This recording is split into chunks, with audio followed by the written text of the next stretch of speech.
I'm sure some of it that we'll talk about today are things that you heard. Some of it are things that you maybe knew, and hopefully if it's something that you heard, hopefully I'll be able to say it in a way that gives you some insight into better understanding it. But before I say that, I see this is not the crowd that comes to Mincha on Shabbos afternoon, so we'll share a story that I say every year on Pesach.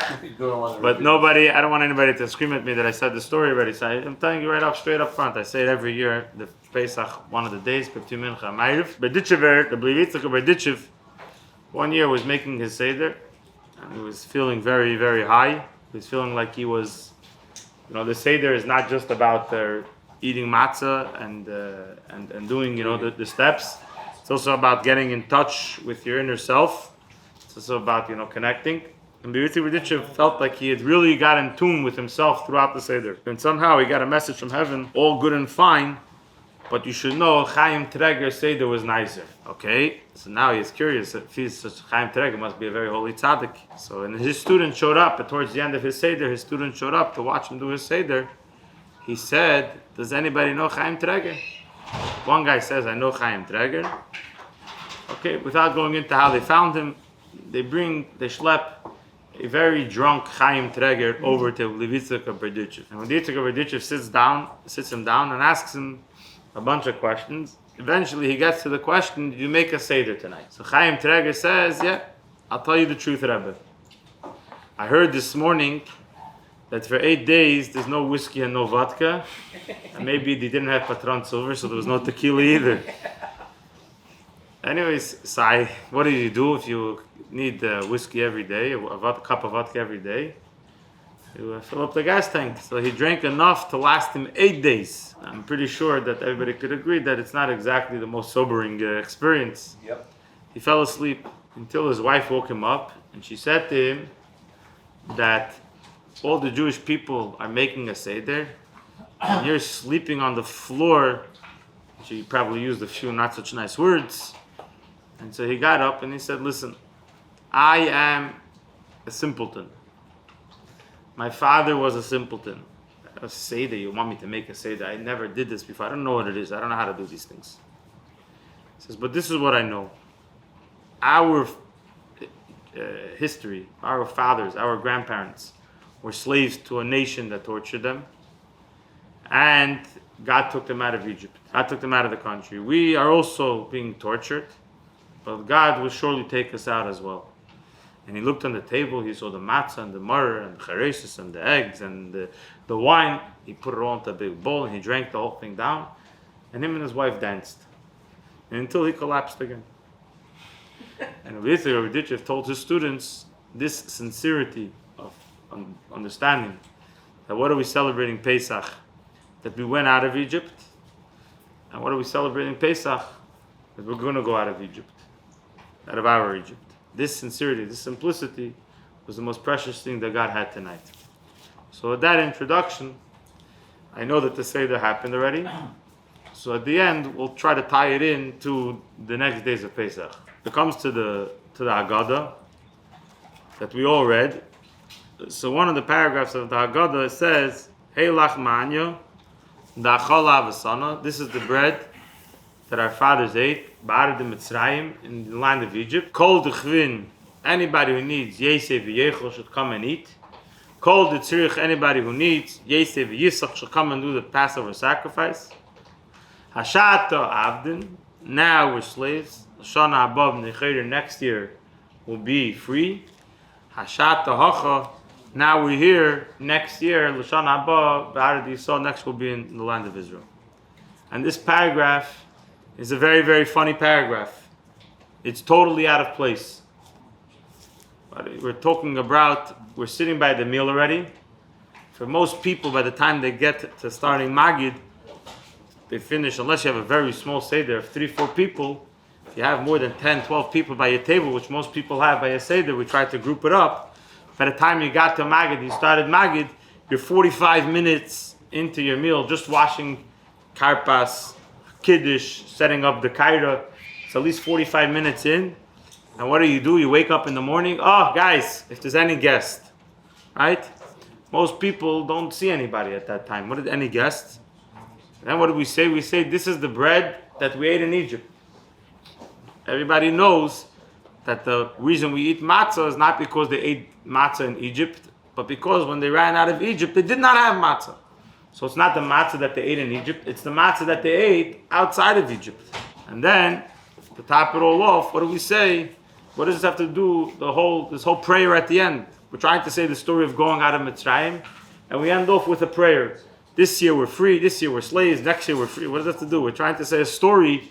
The point of Magid, the point of the Haggadah is to fulfill the obligation that we have, L'saper b'tzias Mitzrayim, to say the story of going out of Egypt. So the question is, what does this have to do, this prayer over here? What are we mixing this prayer into our entire thing?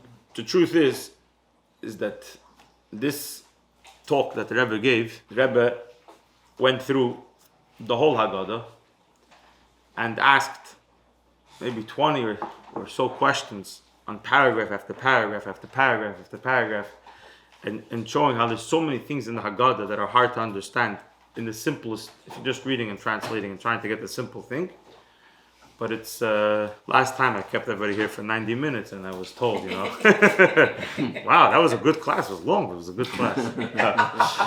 No, but the truth is that I want to keep it concise, because I think that if we're going to try to do one point, we'll try to get through the main thing that the Rebbe teaches us, the revolutionary point that the Rebbe teaches in understanding the whole story of going out of Egypt and understanding that detail, and then all the other things that are superfluous that come from that, the additions that come from that at another time. But I really want to try to bring home this point very well.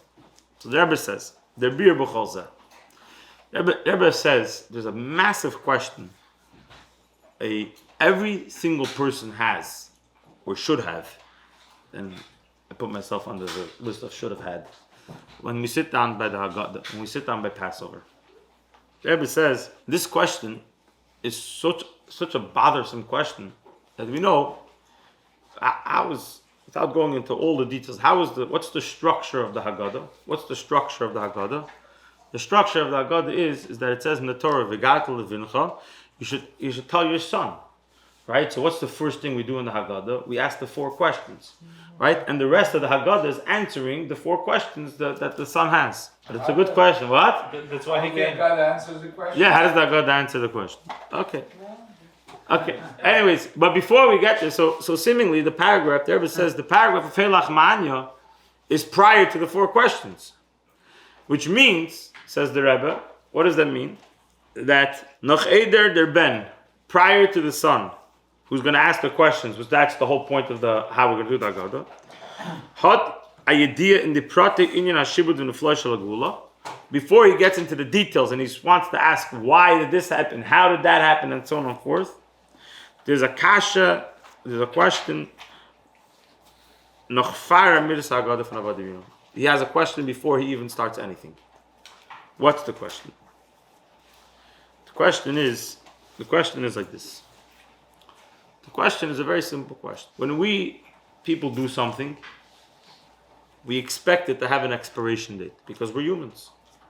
Everything we do is gonna fall apart at some point. We only hope and pray it's after we're not here anymore, or after it's not needed. But if you're gonna build a structure, the structure is gonna start deteriorating. Sometimes faster, sometimes slower. Very simple. If you're gonna go into a relationship with a friend, a spouse, whatever it is, teacher and a student, that relationship is going to start deteriorating, right? That's why if you want to have a good happy marriage, you have to work on it every day. Why do you work on it every day? That's it. We're happily married. Why should it deteriorate? Because it's 2 people. Everything deteriorates when it's humans. And the only way to make it not deteriorate is to rebuild it every day. Every day you have to go back in and make it work. If you're not actively trying to make it work, it's going to deteriorate. That's the nature of anything that humans create. Why? Because humans deteriorate. It says in the Gemara that from the moment a person is born, his body starts drying out. Yeah. That's what it says in the Gemara. That's just the nature of humans. So therefore, that is how it works. But this is all humans. What about God? God is lo'elam va'ad. God is forever. God never stops. So which means that anything that God makes, unless he puts an expiration on it, there should be no expiration. So comes a person and he asks the question, why is the redemption of going out of Egypt nicht given an Öfen if allem? Why did it not exist for forever? Why did it come to an end? How do we know that the redemption came to an end? It's very simple. We're in exile. If God made us free people, if God took us out of Egypt and made us free, how could we be in exile? How could we be in a situation where we're not free people? How could it be in such a situation we're not free? God made something and it didn't last. And the question is, not just a question, but in the Haggadah itself, the Haggadah says, we say V'hi Shamda, what do we say? V'hi Shamda Lav Yisenu, this is the promise that God made, and that what? B'chol dar v'dar, oyim dem aleinu l'chal Yisenu, in every generation they're trying to kill us. What does that mean? God took us out of Egypt and we're still in exile. That's one problem. Second problem you have, what does it say? When we say, read the story, it says in the story, the Jewish people, when Hashem told Abraham that the Jewish people are going to go to exile, what did he tell Abraham? He said, but don't worry, they're going to go out, they're going to be very wealthy. The first day, the Torah reading, what do we say? We say, the Jewish people emptied out Egypt. There was no gold and no silver, nothing left in Egypt. Yeah. And then, just to top it off, anything that the Egyptians were hiding, when they came to the crossing of the Red Sea, they brought it with them, and the Jews got it also. Why was it so important? Why was it so important? Why is it so important that the Jews should leave wealthy? Because it says in the Torah, God promised Abraham, the Medrash says that Hashem pleaded with the Jewish people. Why that this old man, Abraham, shouldn't come and say that I didn't keep my promise. I let them suffer, but the promise that I said they're going to go out as wealthy men, that I didn't do. So Hashem said they have to go out wealthy. And yet, wie kommt das as da news by Eden, right? How does then do you have such a thing that there's poor Jews? There are Jewish people who don't have money. How could it be that there's a Jew who can't afford to make a seder, that you have to invite him to your house, not because you want him to have the experience, but sometimes you invite a person to your house because you know if you're not going to invite him to his house. There was once a rabbi, he was sitting at home a week before Pesach, and a guy knocks on his door, and he comes in, the rabbi, and he asks the rabbi, I have a question. Can one fulfill the obligation of drinking 4 cups of wine and 4 cups of milk? So the rabbi tells him, if you don't mind, it's a very, very good question. I don't know the answer. Come back tomorrow and I'll give you the answer. And as soon as he walks out, the rabbi got up and he called a few wealthy people and he collected a lot of money. And the next day when I came back, he said, listen, the answer is very, very, very, very complex. I'm not 100% sure. But here's money so you could buy wine for Pesach. And he gave him enough money, he could buy wine, matzah, chicken, maror, and make a feast for his family. So his wife said to him, he asked you for money for wine, basically. What did you give him all the other things? So he said to him, if he was planning on drinking milk, that means he didn't have any chicken. He didn't have any chicken. There's a good chance he didn't have any matzah, because everybody knows what the cost of matzah is. Right? Right? So it goes to the so what am I going to pay? I have to figure, right? And how could you have poor people? How could you have poor people? It's going to be wealthy. God promised us Jews are going to be wealthy. How do we have poor people? That's physically. Spiritually, it says this is the one part of the story of going out of Egypt that I don't want to say I detest, but it's always hard for me to swallow.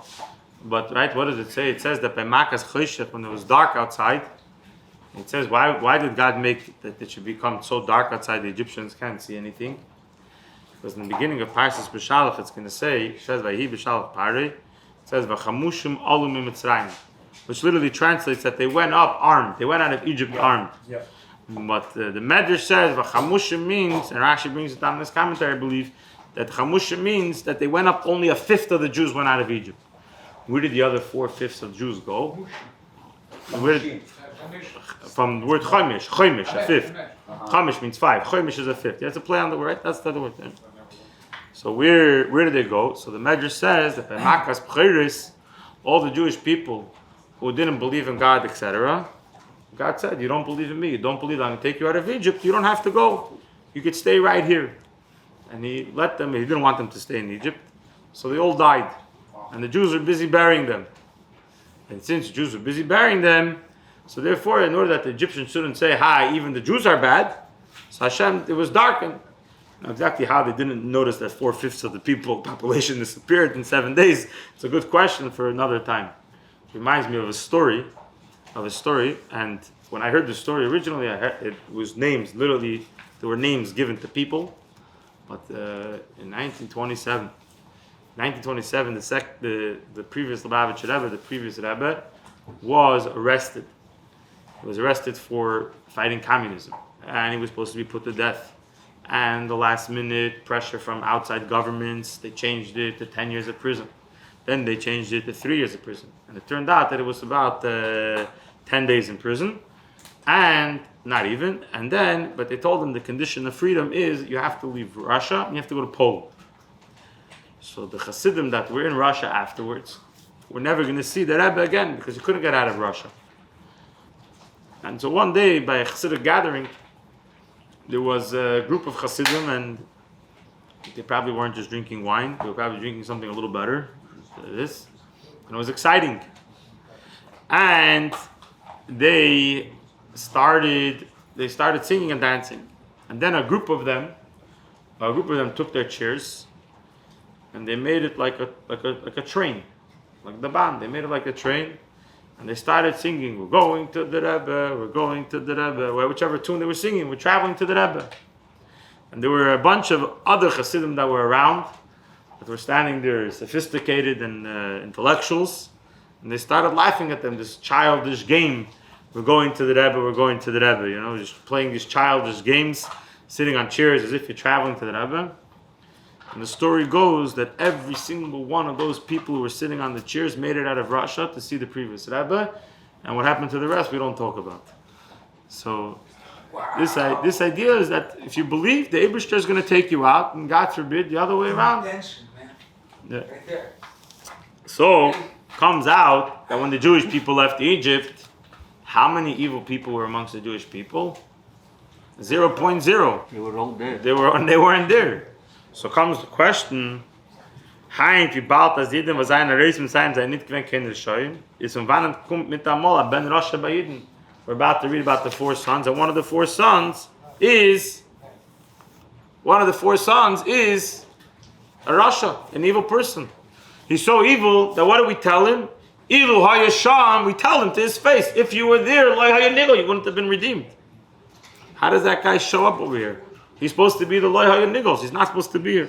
So comes a person and says these are all good philosophical questions. These are not just philosophical questions. These are questions that go to the heart. These are questions that go to the heart of Pesach. Why? Because what do we tell Pesach? We tell Pesach, b'chol der v'der, chayav adam l'haris esatzmi kilu atu yetzim meshivut mitzrayim. We tell you that every single generation, every single person is obligated to see himself as if he just went out of Egypt. So much so, this is not a philosophy, but it has practical implications of Jewish law. That it says in Allah, what is the law?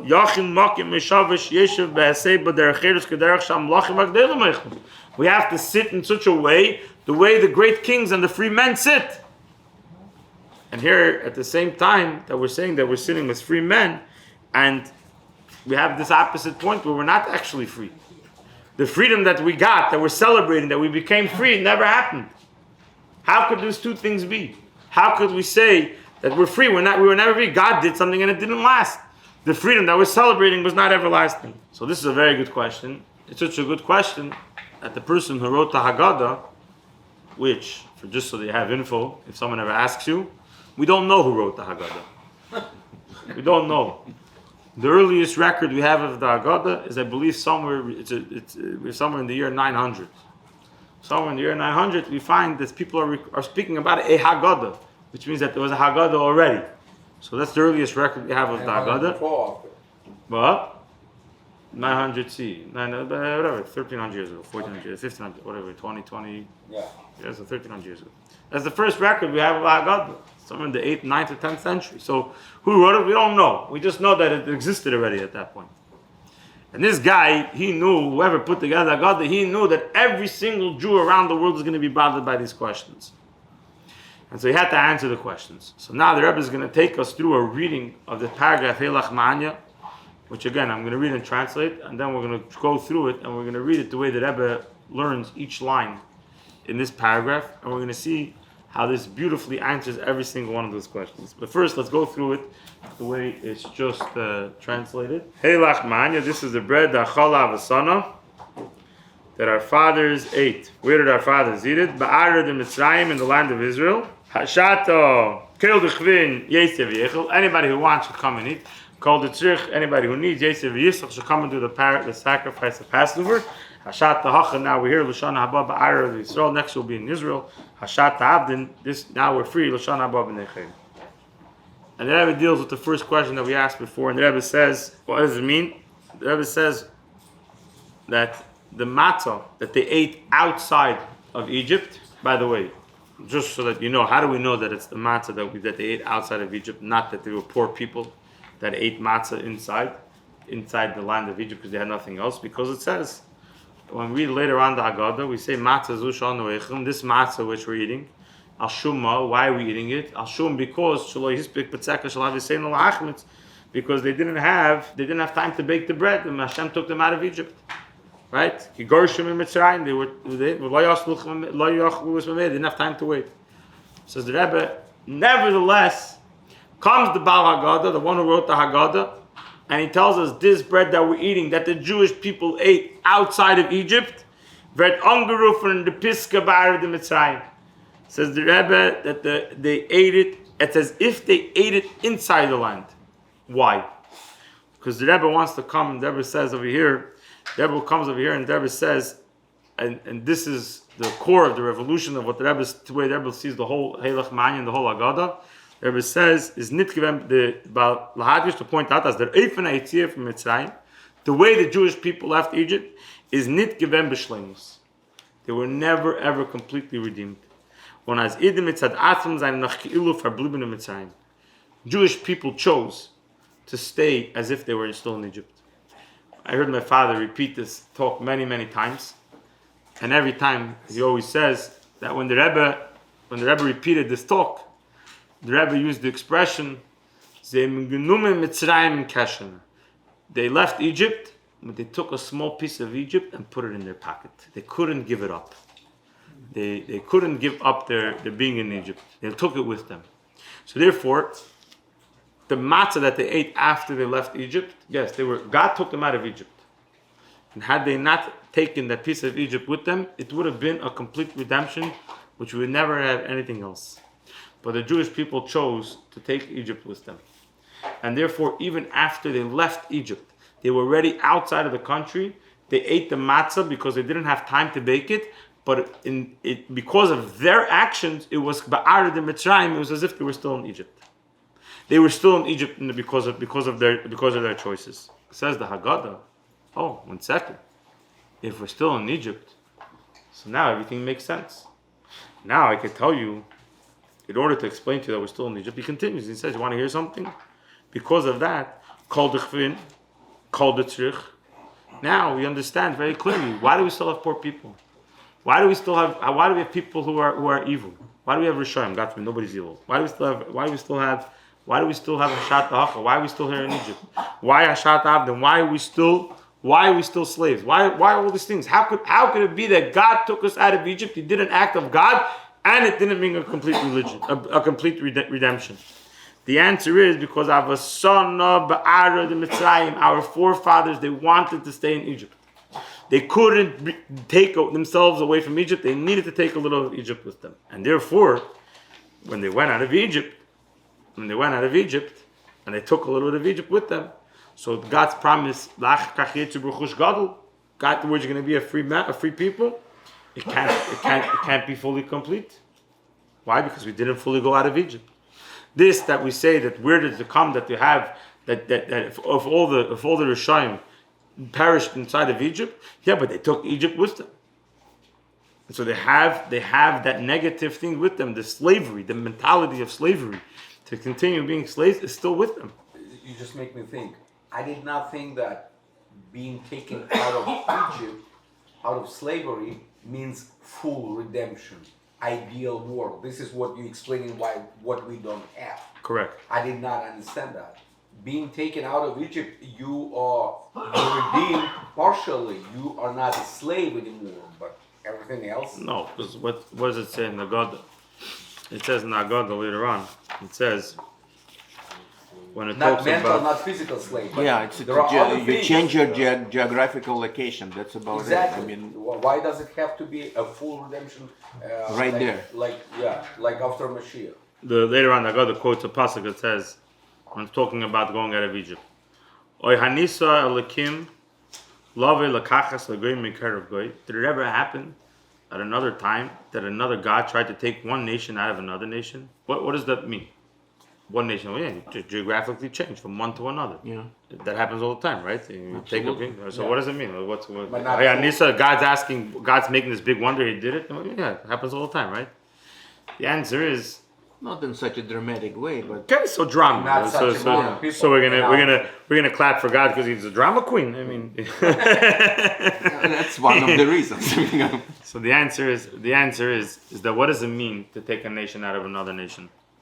Yeah, to go and to take 1,000 people, 1,000,000 people, 10 million, whatever number you want, and say, guys, let's go and let's start something on our own. That's fine. That could happen. Yeah. What happened over here is what we call in the Gemara. It calls it Leidas Am Yisrael. Was the birth of a nation. Taking 100 people, 1,000 people, 10,000 people, and saying, let's find a common denominator between all of us, and let's unite on that front, and let's go from there. That's not a birth. A birth is a new thing that doesn't exist. When a child is born, there's nothing about that child that existed prior to that. When we talk about the fact that the Jewish people left Egypt, it was the birth of the Jewish nation. There was a new existence that didn't happen beforehand. Abraham, Yitzchak, Yaakov, it's a great question. But as a nation, that there should be a new thing called Jewish people, which is different than all the other people around us. This, as a birth, a new thing, started when the Jewish people left Egypt. Was revelation is the moment of creation of the nation? Yes, Nigla Leim, right, correct. When God revealed himself, and that's what gave it to them. And this means that whatever they were before, they're now something entirely new. It was Leidas Am Yisrael, it was the birth of the Jew. On Passover, we celebrate the birth of the Jewish people. So whatever they were before in Egypt, it wasn't that they just, let's get out and let's rebrand ourselves. It was, we are a new thing. Whatever it was didn't exist before. But this new, did it have to be perfect? No Rishaim, no this, no that. was it explained to them what was happening? Yes, but could it be ideal?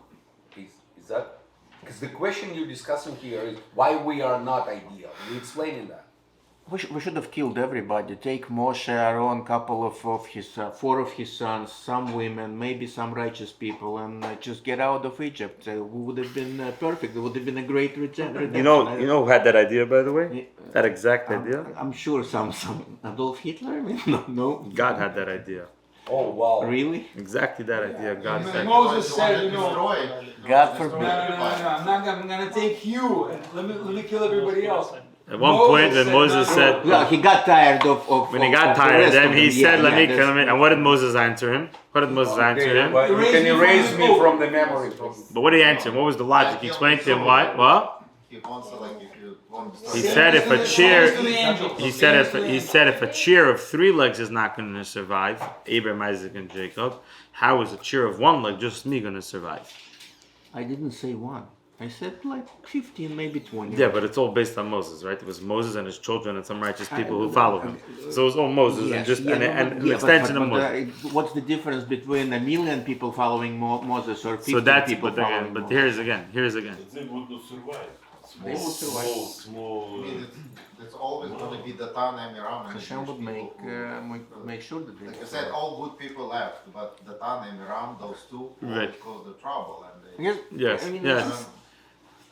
Slaves are getting out of Egypt. They are taking part of Mitzrayim with them. Come on, of course they do. So no, you guys are all I just want to go with one. I want to go back to my birthing thing, okay? Because I think Yeah, I'm sorry. because I think all of these points that you're saying, I think they all tie into the same thing. That is, yes, when a child is born, he's perfect. When God's creating a nation, let's go okay? I don't know what everybody does around there, but a lot of you have your own little businesses, right? I don't have any businesses, so I'm going to talk out of what I think. We are your business. That's In a good way. if you guys become a business, then we have a problem. Right? That's true too. But right when you devise a business plan, you sit down and you say, you know what, guys, I need to make a business plan. I need to figure out how am I going to survive. How am I going to make a business? Come with a plan, right? Do you not try to think of everything that could go wrong and how you're going to deal with it? Yeah. You try to make a perfect business plan, right? Now, did you ever make a perfect business plan? I'm sure some people have sometimes, mostly probably by mistake. But the idea is you try to create a perfect business plan, right? You're giving birth to a business. You want it to be perfect. Now, why is your business plan not perfect? Because naturally we're all faulty. Not just because life happens, because we're all faulty, because we're humans, we have biases, we have all these other things that take away from our ability to make a perfect business plan. But God is giving birth to a new business plan. It's called the Jewish people. He's creating this new thing. Of course it's going to be perfect. Except that it's not. Except for that the people that he chose to do it with chose to ruin it. That's a bad case scenario. You always consider it when you devise a business. Correct. You always consider it, but He was not a very experienced businessman. Yeah. No, I mean, correct. The theory was perfect, but the practical implementation. But the practical implication. was So not. the answer to that question is, the answer to that question is that you're always going to have that type of conundrum. You're always going to have that problem because, like, for example, God created Adam and Eve, right? I mean, like, come on, like, you couldn't and say, God wanted that they should eat from the thing, but then He told them not to, but He didn't want them. He did want them. And you're gonna have to work through that.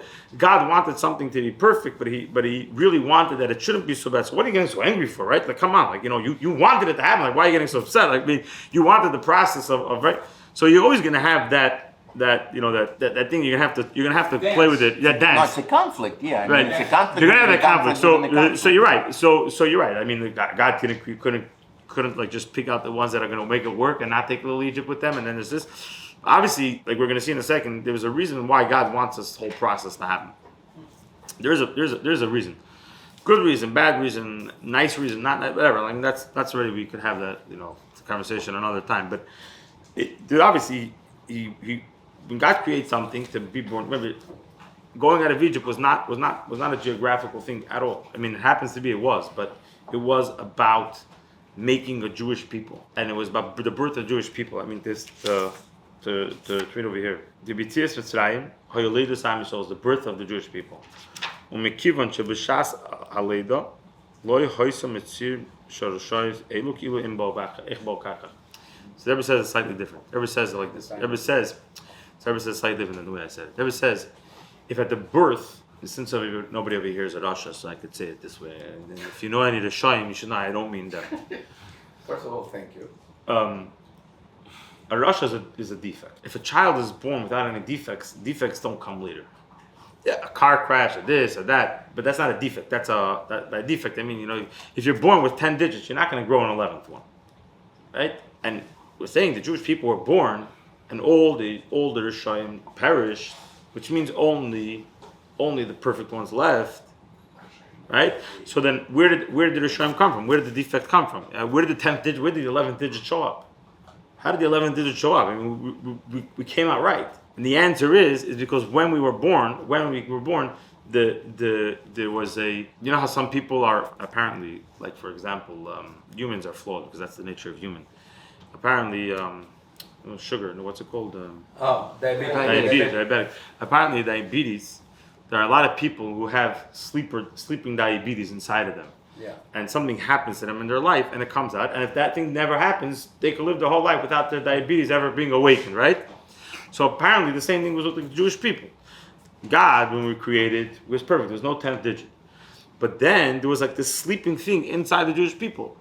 Well, let me try to explain. And again, this is what I'm going to explain to you now. I might be 100% wrong. Isn't it potential for evil called Yetzer Hara, called Satan? It's in the order of creation. Let me explain to you. And what I'm about to say now, I might be wrong. What I'm about to say now, but I this is what I picked up from listening to my father say this so many times, and from this, and from over the years of listening to people. What does it mean when we say the Jewish people left Egypt and they took a piece of Egypt with them? What does that mean? They took a piece of Egypt. What does that practically mean? What does that mean? They took a piece of Egypt with them? Flow mentality. Very good. Slave mentality. Right? Absolutely. But why? But why would they take that? So you have no choice. It's not a choice. Very good. Oh, that's what it was. So when the Jewish people were leaving Egypt, it was their comfort that they were slaves. True. It was their comfort, right? And that's not something that you could take away from them. Even if you take them out of Egypt, they left the geographic part of Egypt, but they needed to feel because they didn't save anything else. correct. Right. So what did they do? They just felt like they needed to take, right? So they took a little bit of Protective function. yes, correct. It's a quality. If you don't know how to read, I take you out of anywhere and put you anywhere. You still will not know how to read. That's your quality. This is who you are. Protective function, meaning everybody wants to feel safe. So that's what you're saying. Okay. Right. So Now, when we came out of Soviet Union, we didn't know how anything else. right. Okay? Correct. That's right. So Spoke right. with us. So right. That was very good. That you still have sometimes you still see Soviet. We have part of the Soviet. Yes, yeah. I still sometimes you meet people and you're like my father-in-law. My father-in-law, blessed memory, he used to always. He was born in. They left Soviet Union, but Soviet Union never left. That's Yes. the same thing. Yeah, so like my father-in-law, blessed Exactly. memory, he used to like when he would want to tell his kids the code to the door, he would whisper to them in Yiddish because now for him already he was making fun of his father who really probably thought the KGB was listening, and it so happens to be until 1990 there were KGB agents all over Crown Heights looking keeping track of what was going on, but that was their mentality. They were scared. No, it's a real thing. It's a real thing. They're still there. There were times by Farbrengens. Where the Rebbe would tell people to run. The Rebbe all of a sudden would turn to people and tell them just go run. They would tell them go to Montreal for 6 months, and they didn't know what happened. And later they found out that there were things, people were cooking things, and anyways. So here comes a different question to find. So now there comes the opposite side question. If we never left Egypt because we took Egypt with us, and that's why there's poor people, and that's why there's Shem, and that's why all these things, and that's why all this is going on, what exactly are we celebrating? What are we celebrating? If it never happened, what are we celebrating? We tried. No. We tried. We're celebrating. We tried. Yeah. Continues inside the Helach Manya. And the Helach Manya tells us, you're right. Hashat tahacha. But you should know, if God would have never ever flicked that switch, then it would never be able to have the ability to be Lishana Haba Bar Yisrael. If God would have never flicked that switch, then we would still be slaves and we wouldn't be able to say Lashana Haba B'nei Chayim, next year we're going to be free. The ability to come to the final redemption, we're really, really not going to be slaves. We're really, really not going to be slaves. And I repeated this by my table, I think, by every one of my tables this Pesach, and I probably do it every year, just so that we understand something over here. We all think that we live in sunny isles on the beach and we're not slaves. Mm-hmm. Okay, now we know we're slaves because we see what's going on around us. But slavery, by the way, doesn't mean to a master. Slavery also means, I made the mistake to say by my table, that you need to drive a Mercedes because your friend drives a Mercedes. Right? I said that, right? You said that, yes.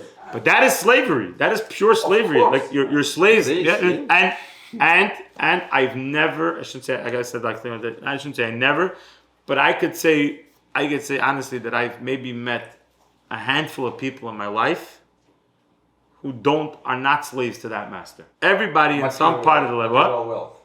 The material wealth. Correct. Not just to material wealth. Are they married? Not just to material wealth. Not just to material wealth. Not just to material wealth, but also to the material to be trying to be like their peers. Uh-huh. That slavery is much harsher than the slavery of material wealth. True. Much harsher.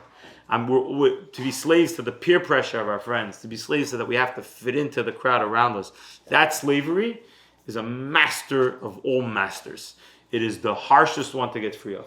I could honestly say, if I could maybe name to you like 5 people in the world. I mean, and that's pulling a stretch. I mean, that I know. That's slavery. Every one of us suffer from it, and the one who suffers the most is the one who denies that he suffers from it. But that's a whole nother story.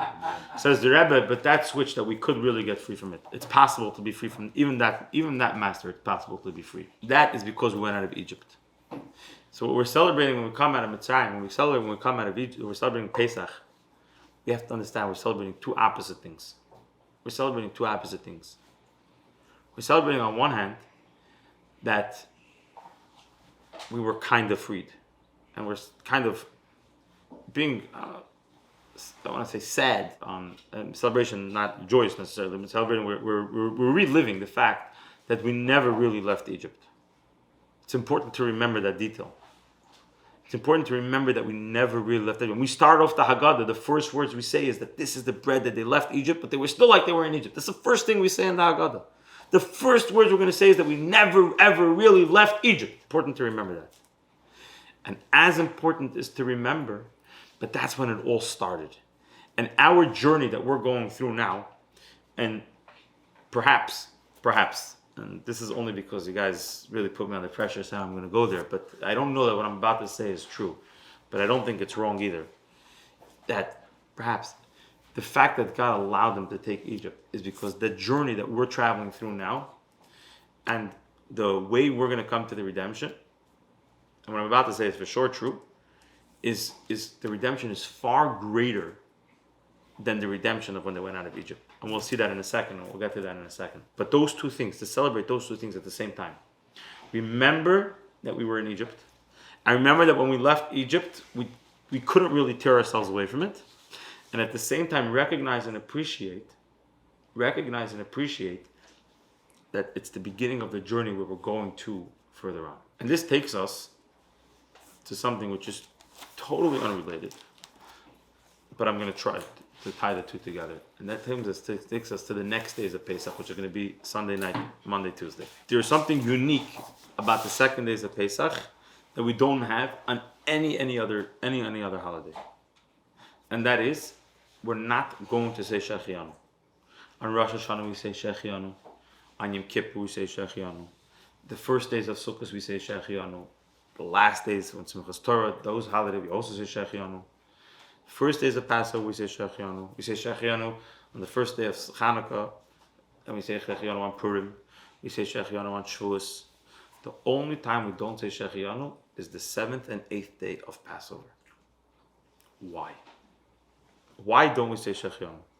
So, just because to change the subject entirely, and then we're going to come back. There's first of all a beautiful discussion that the Rebbe has, totally not related to anything we just spoke about, total side point, but it's a beautiful discussion. Is why do we even make a Shechianu? What's the blessing Shechianu means? Blessed are you, God.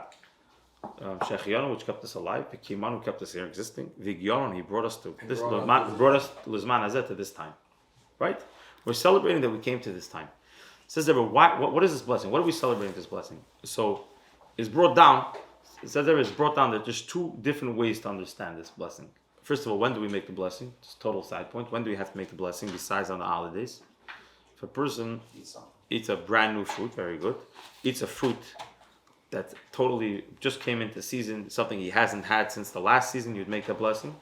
If you're one of those people who spend a few $1,000s on a suit, you should ask your local orthodox rabbi, but you may have to make a blessing when you put on the suit for the first time.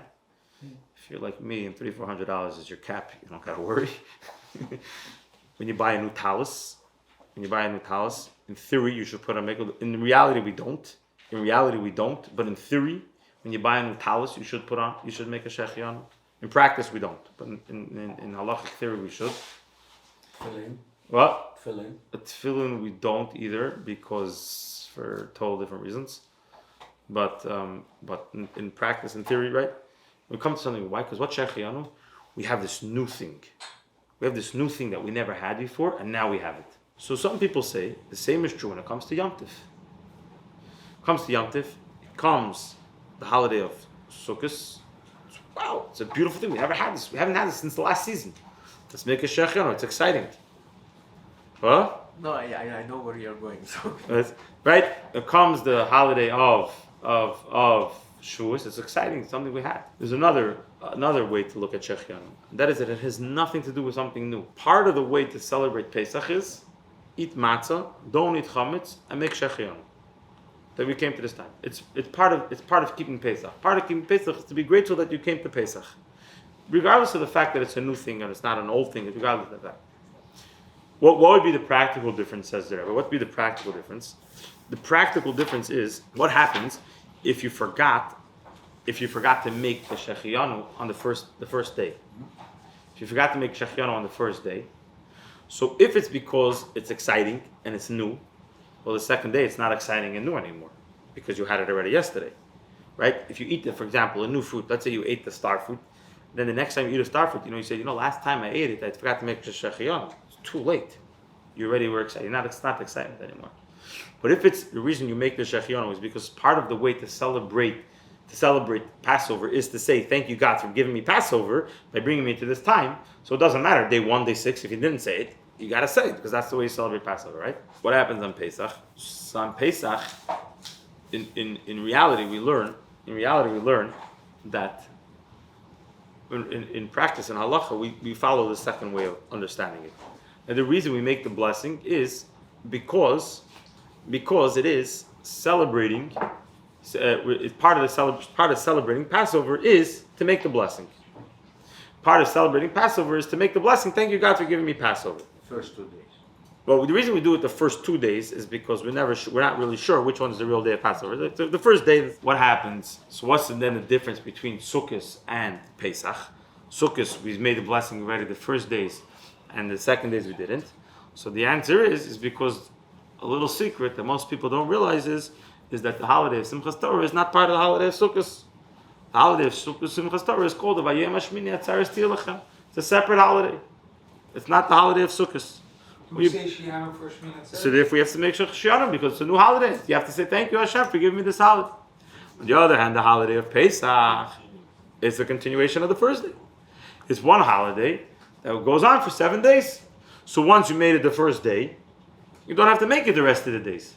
So when it comes to the 7th and 8th day of Passover, there's not necessary to make shechianu. It's the reason. In other words, what I want to prevent over here is the reason that we don't say shechianu is not because we're suffering from the matzah for 7 days. That's not why we don't make shechianu. That's not totally not the reason. The reason is because we already made the shechianu and it's continuous. So there's a story that goes as follows, and this will tie back to find the deeper understanding of this idea. The story is as follows. There's more to the story, but it's not relevant to our conversation here. And so, I don't have the book with me, so I tried to find it on my phone. I couldn't find it. So I'm just going to say the part of the story that's written over here and relevant to our thing. So the story goes like this.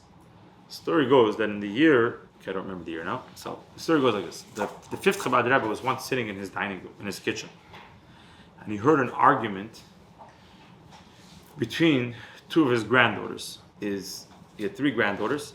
So he heard the argument between his oldest granddaughter and his second oldest granddaughter. His oldest granddaughter would marry Rabbi Shmayo Gerari, and his second granddaughter would marry our Rebbe. And they were little children. I believe they were, if I remember correctly, if I have the year correct, they were, I think, 6 or 7 years old, or one was 6, one would be 7, and one would be 6, one would be 7, and they were having an argument. Is Shvi of Pesach, the 7th day of Pesach, as good as a holiday as all the other ones? And the older one said that it's a holiday like all the other ones, and the Rebbe just said it's not as great of a holiday. How does she know it's not as great of a holiday? Because we don't say Shechianu. When we light candles, and not say Shechianu. So that shows that it's not as great of a holiday. Okay, remember that word. It's not as great of a holiday. So the Rebbe Rashab, the fifth Chabad Rebbe, hears this argument, and later on he calls in his son, the previous Rebbe, and he tells him, "I want to tell you I heard this argument, and it reminded me of a story." What was the story that it reminded him of?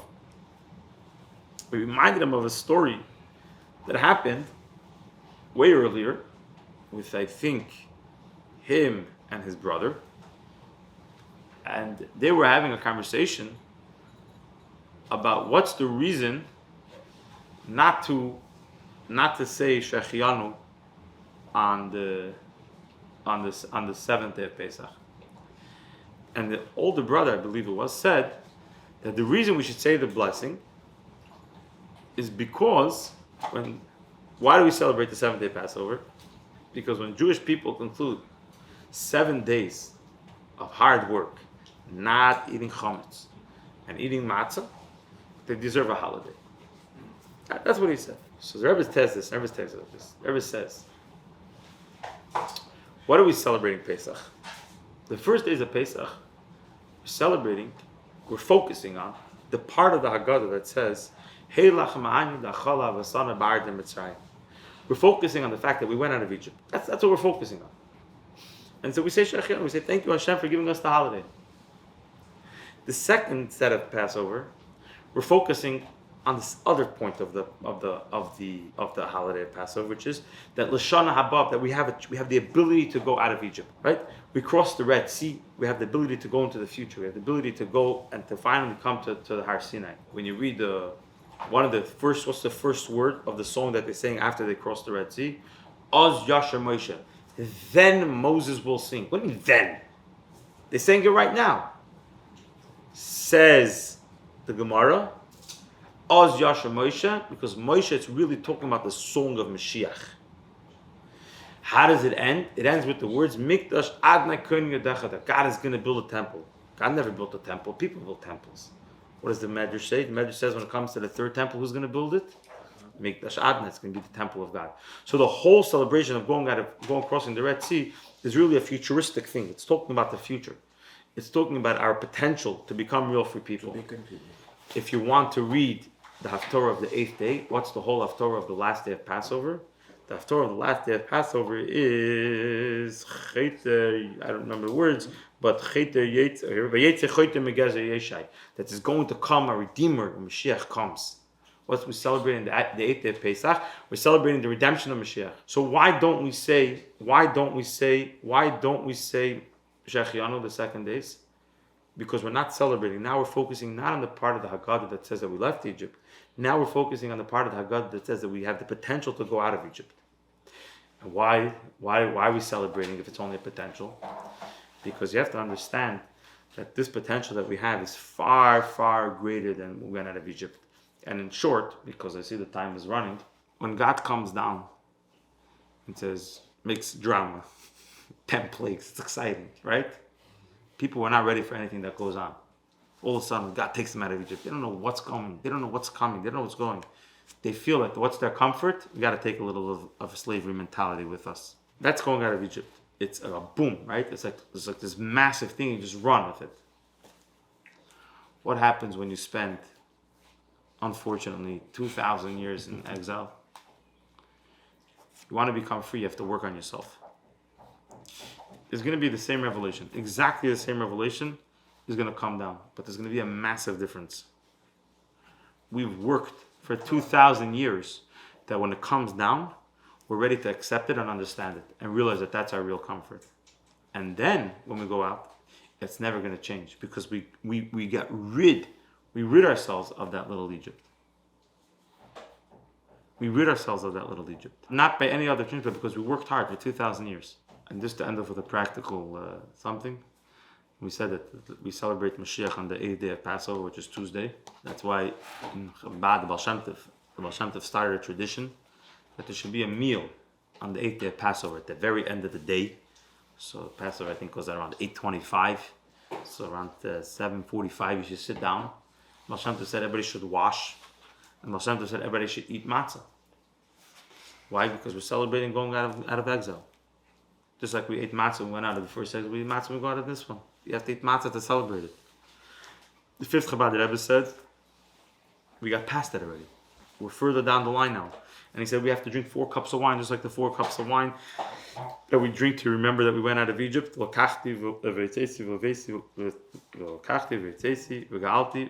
And I'm missing one, of course, right?